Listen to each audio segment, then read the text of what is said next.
പക്ഷെ എന്നെ അത്ഭുതപ്പെടുത്തിയത് ഗോവിന്ദൻ മാഷ് പറഞ്ഞതിനെ അക്നോളജ് ചെയ്തിരിക്കുകയാണ് നമ്മുടെ UDF സ്ഥാനാർത്ഥി ശ്രീ ആര്യാടൻ ഷൗക്കത്ത്. അദ്ദേഹം അതിനെ വളരെ ലൈറ്റാക്കി എടുത്തത്. അത് രേഖകളിൽ ആദ്യം ഉണ്ടല്ലോ, അത് ചരിത്രത്തിൽ രേഖപ്പെടുത്തിയിട്ടുള്ളതാണല്ലോ. അടിയന്തരാവസ്ഥ കാലത്തും അതിൻ്റെ മുമ്പൊക്കെ RSSനുമായി ചേർന്നിട്ടുണ്ടല്ലോ CPM എന്ന് പറഞ്ഞിട്ട്.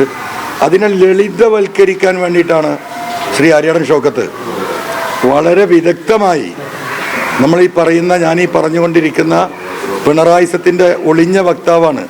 അത് ഒളിഞ്ഞ പിണറായിയാണ് എന്ന് പറയുന്നത് കേരളത്തിലെ പൊതുസമൂഹം, മതേതര സമൂഹം ഒറ്റക്കെട്ടായി ഗോവിന്ദ മാഷുടെ ഈ സ്റ്റേറ്റ്മെൻറ്റിനെ ചോദ്യം ചെയ്യുമ്പോൾ അതിനെ നല്ല രീതിയിൽ ഒന്ന് സോഫ്റ്റൻ ചെയ്യാൻ വേണ്ടിയിട്ട് ശ്രമിച്ച മറ്റൊരു RSS പിന്തുണക്കാരനാണ് ഷൗക്കത്ത് എന്ന് അദ്ദേഹം തെളിയിച്ചിരിക്കുകയാണ്. മൂന്നാമത്തെ കാര്യം, ഇപ്പോൾ ഈ തെരഞ്ഞെടുപ്പ് പ്രക്രിയയിലാണ് നമ്മൾ. ഇവിടെ DGPയെ തിരഞ്ഞെടുക്കാനുള്ള ലിസ്റ്റ് ഇവിടുന്ന് അയച്ചിട്ട് അതിൻ്റെ ഫൈനൽ ഘട്ടത്തിലാണ്.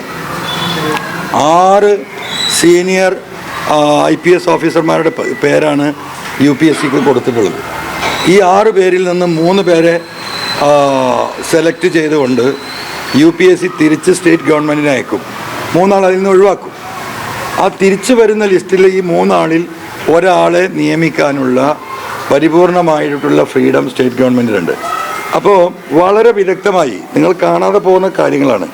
ഇപ്പോൾ ഡൽഹിയിൽ നിന്ന് അറിഞ്ഞിരിക്കുന്ന വാർത്തകൾ, ഇതിൽ 6 പേര് DGP ലിസ്റ്റിലുള്ളത്. ഒന്ന് നിതിൻ അഗർവാൾ, ഒന്ന് റവാഡ ചന്ദ്രശേഖർ, ഒന്ന് യോഗേഷ് ഗുപ്ത, പിന്നെ ഉള്ളത് നമ്മുടെ ഏറ്റവും മിടുക്കനായിട്ടുള്ള സത്യസന്ധനായിട്ടുള്ള ജനങ്ങളുടെ സേവനം മാത്രം ലക്ഷ്യം വെച്ച് പ്രവർത്തിക്കുന്ന, ഒരു കളവും കള്ളക്കടത്തും നടത്താത്ത, മുഖ്യമന്ത്രിയുമായിട്ട് നല്ല റേപ്പോ ഇല്ലാത്ത MR അജിത് കുമാറാണ് 4ാമത്തെ കക്ഷി.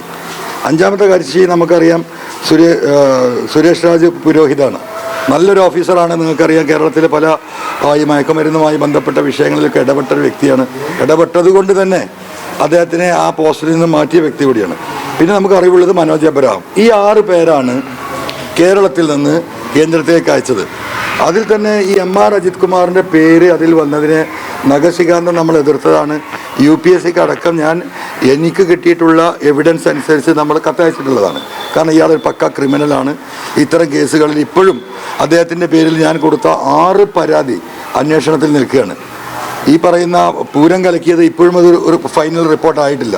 സ്വർണ്ണക്കള്ളക്കടത്തുമായി ബന്ധപ്പെട്ട വിഷയം ഒരു വെയ്ഗായിട്ട് പോലീസ് ഒപ്പിച്ചുകൊണ്ട് കൊടുത്തിരിക്കുകയാണ്. അതുപോലെ തട്ടാൻ കൊണ്ടോട്ടിയിലെ സ്വർണ്ണപ്പണിക്കാരൻ കോടാനകോടികൾ ഉണ്ടാക്കിയത് 2 കൊല്ലം കൊണ്ട് നിങ്ങൾക്ക് കൊണ്ടുപോയി ഞാൻ കാണിച്ചു തന്നാണ്. ഈ റിപ്പോർട്ട് എനിക്ക് നൽകിയിട്ടില്ല. ആ റിപ്പോർട്ടിന് വേണ്ടിയിട്ട് ഞാൻ കോടതിയെ സമീപിച്ചിരിക്കുകയാണ്. അപ്പോൾ ഈ 6 ആളുകളെയാണ് ഇപ്പോൾ കൊടുത്തിരിക്കുന്നത്.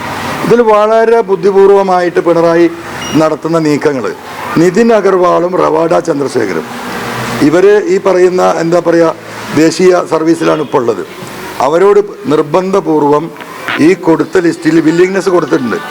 ആ വില്ലിങ്നെസ് വിഡ്രോ ചെയ്യണം എന്ന് സംസ്ഥാന ഗവൺമെൻറ്, മുഖ്യമന്ത്രിയുടെ ഓഫീസ് അവരെ സമ്മർദ്ദം ചെലുത്തിക്കൊണ്ടിരിക്കുകയാണ്. പിന്നെ ഉള്ളത് യോഗേഷ് ഗുപ്തയാണ്.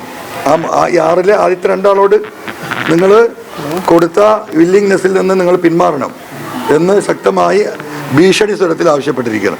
പിന്നെയുള്ള ആളാരാ? യോഗേഷ് ഗുപ്ത. ഈ 6 ആളുടെ പേരിലും ഉള്ള വിജിലൻസ് റിപ്പോർട്ട് കൊടുക്കണം. യോഗേഷ് ഗുപ്തയുടെ വിജിലൻസ് റിപ്പോർട്ട് ഇതുവരെ കൊടുത്തിട്ടില്ല. അജിത് കുമാറിനടക്കം ക്ലീൻ ഷീറ്റ് കൊടുത്തിരിക്കുകയാണ്. മനസ്സിലായി? ഇത്രയും കേസുകളുള്ള ഒരു വ്യക്തിക്ക് ക്ലീൻ ഷീറ്റ് കൊടുക്കുമ്പോൾ ഒരു കേസുമില്ലാത്ത യോഗേഷ് ഗുപ്തയുടെ വിജിലൻസ് റിപ്പോർട്ട് കൊടുത്തിട്ടില്ല.